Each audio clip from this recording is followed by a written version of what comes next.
సనాతన ధర్మ అనే మాట బాగా కాంట్రవర్సీలో ఉంది, వార్తల్లో ఉంది. నిన్నటి నుంచి ఏ న్యూస్ పేపర్, న్యూస్ ఛానల్ చూసినా వినిపిస్తోంది. ఎందుకు? తమిళనాడులో ఒక కాన్ఫరెన్స్ జరిగింది.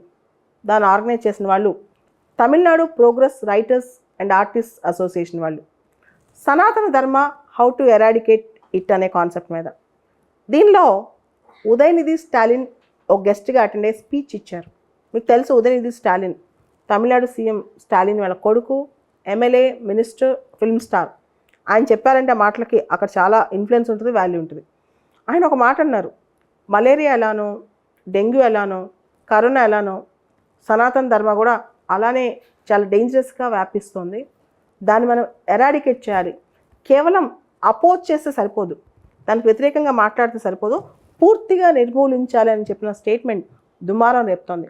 సెంట్రల్ లెవెల్లో నడ్డా గారు, అమిత్ షా గారు అందరూ కూడా ఇది మొత్తం ఇండియా కూటమి కావాలని సనాతన ధర్మాన్ని వ్యతిరేకంగా మాట్లాడుతుందని చెప్పి వాళ్ళు చెప్పడం జరిగింది. అసలు ఈ సనాతన ధర్మ అంటే ఏంటి? దీని ఎటిమాలజీ మనం చూస్తే సనాతన ధర్మ ఎటర్నల్ రిలీజియన్. సనాతన ధర్మ అంటే ఎటర్నల్ రిలీజియన్ అన్నమాట. మనం చూస్తే ఈ సనాతన ధర్మలో 2 బేసిక్ కాన్సెప్ట్స్ ఉంటాయి. రీబర్త్, పునర్జన్మ, సోల్, ఆత్మ. ఈ రెండింటిని నమ్మేదే సనాతన ధర్మ అంటుంటారు. యాక్చువల్గా అబ్రహామిక్ రిలీజియన్స్, జుడాయిజం, క్రిస్టియానిటీలో ఈ నమ్మకాలు ఉండవు. ఇండియా బేస్డ్ రిలీజియన్స్ మన దేశంలో హిందూయిజం, బౌద్ధ మతం, జైన మతం వీళ్ళు సనాతన ధర్మాన్ని చాలా వరకు నమ్ముతారనమాట. ముఖ్యంగా ఒక మనిషి చనిపోయిన తర్వాత ఆత్మ ఉంటుంది, ఆత్మ తిరిగి మళ్ళీ పుడుతుంది. ఈ నమ్మకాన్ని కలిగిన వాళ్ళే సనాతన ధర్మ అనే కాన్సెప్ట్ మీద బేసిక్గా వాళ్ళకి నమ్మకం ఉంటుంది. ఇదే సనాతన ధర్మ అంటుంటారు. సనాతనంగా భారతదేశం వైదిక మతానికి పుట్టిల్లు. క్రీస్తు పూర్వం 6వ శతాబ్దంలోనే మనకి మతంలో భిన్నత్వం స్టార్ట్ అయింది. అప్పట్లోనే బౌద్ధ మతం, జైన మతం ఇలాంటివి పుట్టాయి. ఈ వైవిధ్యం అనేది అప్పటి నుంచే స్టార్ట్ అయింది.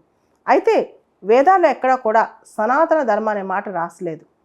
ఈ సనాతన ధర్మ అనే మాట భగవద్గీతలో మనం చూడొచ్చు. అర్జునుడు ఈ పదం వాడగా భగవద్గీతలో మనం వింటాం.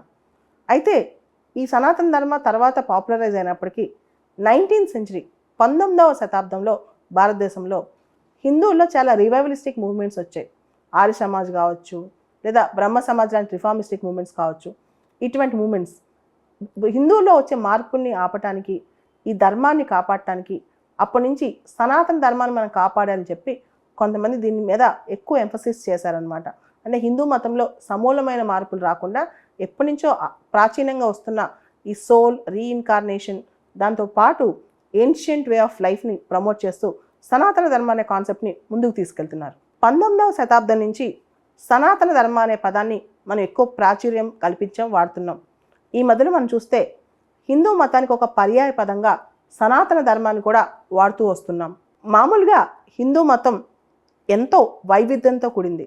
రకరకాల సంస్కృతులు, దానిలో రకరకాల ఆచారాలు ఉన్నాయి.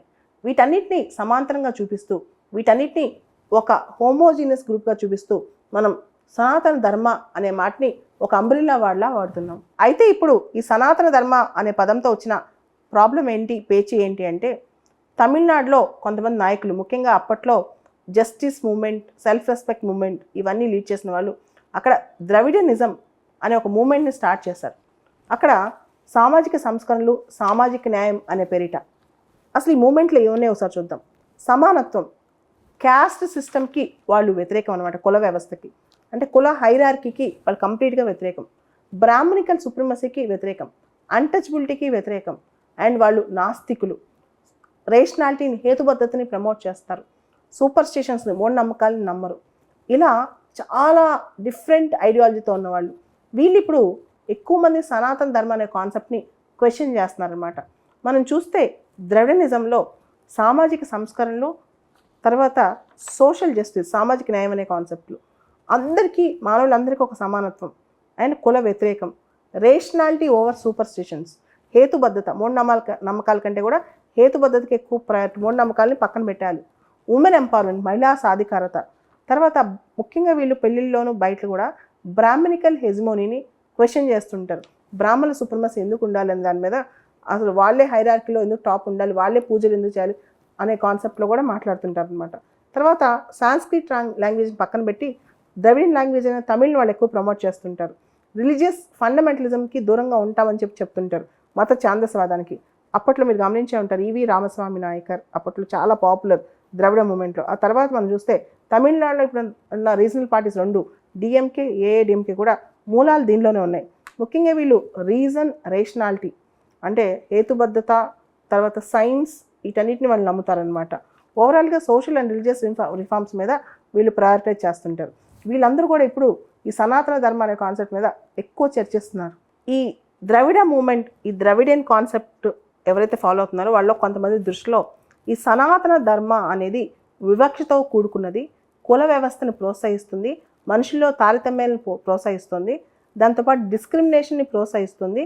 దీన్ని పక్కన పెట్టేసేయాలి, సనాతన ధర్మాన్ని నమ్ముకుంటే ఖచ్చితంగా హేతుబద్ధత రాదు, సమానత్వం రాదు, దాన్ని పక్కన పెట్టేసేయాలన్న దీంతో వీళ్ళు ఇప్పుడు వాదనలు వినిపిస్తున్నారు.